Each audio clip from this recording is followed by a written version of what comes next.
Greetings. My name is Dr. Lipi Roy, and I'm an internal medicine and an addiction medicine doctor. I used to teach at Harvard Medical School, and I'm the former chief of addiction medicine for Rikers Island in New York City jails. Today, I want to talk to you about opioid use disorder and the ways to treat people with opioid addiction. Right now, what's really sad is that only 20% of people with opioid use disorder receive evidence-based treatment, and that's completely unacceptable. We know how to treat opioid use disorder. Unfortunately, people just aren't getting it for a lot of reasons, but stigma and lack of education and lack of understanding about the treatment is really the major barriers. So, I've talked about stigma in other videos, and I encourage you to watch my other videos and other articles that where I talk about stigma. So let's talk about the medications. Well, first of all, there are two categories of treatment for opioid use disorder. There's pharmacotherapy, which is known as medications, as well as behavioral therapies, such as counseling. Today, I really want to focus on the medications.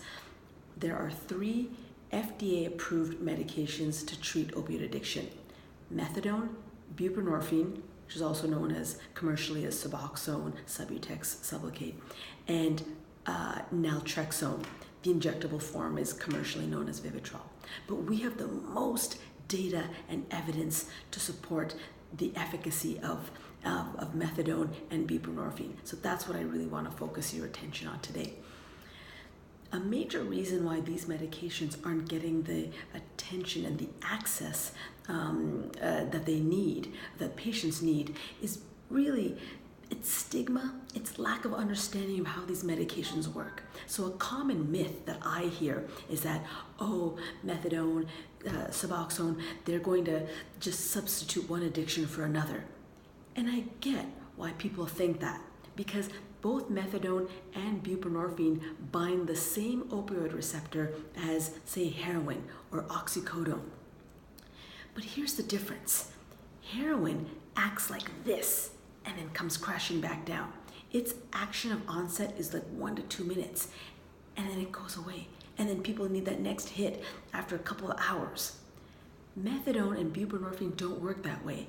Yes, they bind that same receptor, but it takes hours, if not days, to reach a steady state, and then it stays bound at that receptor for a long time.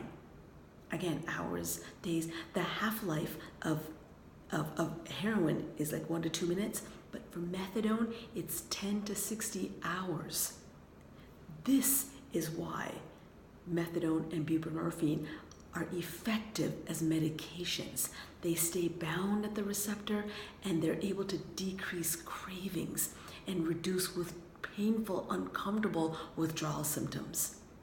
Make no mistake, medications like methadone and buprenorphine save lives. I have prescribed these medications to many patients, and today, along with counseling or not, the medications alone are just as effective for a lot of people, but so many of my patients are now in long-term recovery. They are back with their families, with their children, they're back at work, they're productive members of society because they are on medications. These medications really save lives. If you have any other questions, please go to my website or look online, or go to online resources like the CDC, the Centers for Disease Control and Prevention, or NIDA, National Institute of Drug Abuse, or SAMHSA, or ASAM, which is the American Society of Addiction Medicine. Thank you as always. Be healthy, be safe.